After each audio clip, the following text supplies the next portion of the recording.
இந்த உலகத்தில் அழிவைவிட பெரியது ஒரு சக்தி இருக்கிறது. அது அன்னை. போர் கொதித்தது. தேவர்கள் தளர்ந்தனர். அசுரர்கள் சிரித்தனர். இரத்த பீஜன். ஒரு துளி இரத்தம் விழுந்தாலும் 1000 உயிர்களாய் எழும் அழிவின் ரகசியம். ஒவ்வொரு அடி, ஒவ்வொரு காயம் அவனை மேலும் பெருக்கியது. அப்போது அவள் வந்தாள். துர்க்கை அல்ல, காளி. சிவந்த கண்கள், சாம்பலில் மூழ்கிய உடல், நாக்கில் தீ, சிரிப்பில் பிரளயம். இரத்த பீஜின் இரத்தம் பூமியை மூட ஆரம்பித்தது.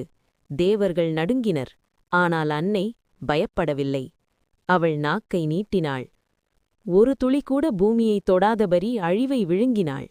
அந்த நொடியில் அவள் உடலிலிருந்து ஒளியும் இருளும் கலந்து பிறந்தது 64 யோகினிகள். அவர்கள் பெண்கள் அல்ல, அவர்கள் வடிவமல்ல, அவர்கள் சக்தியின் சுழற்சி. சிலர் வாளுடன், சிலர் திரிசூலத்துடன், சிலர் மண்டையோடு மாலையுடன், சிலர் வானத்தில் பறந்தனர்.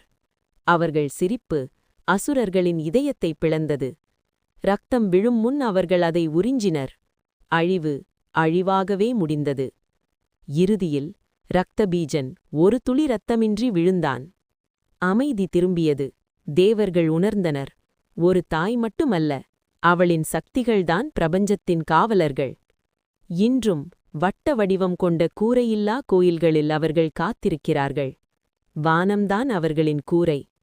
அம்மாவாசை இரவில் மேள ஓசை கேட்கிறதாம், மணிசத்தம் எழுகிறதாம். சிலர் அவர்களின் சிரிப்பை கேட்டதாக சொல்கிறார்கள். ஆனால் நினைவில் கொள், தூய மனம் கொண்டவர்களுக்கு அவர்கள் பாதுகாப்பு. அகந்தை கொண்டவர்களுக்கு அவர்கள் பரீட்சை. ஓம் ஹ்ரீம் சௌசத் யோகினி நமக. அன்னை காளி மற்றும் அவளின் 64 சக்திகள் எப்போதும் காக்கட்டும். வாழ்க்கை நல்லது. அது சக்தியால் நிறைந்ததாக இருக்கட்டும்.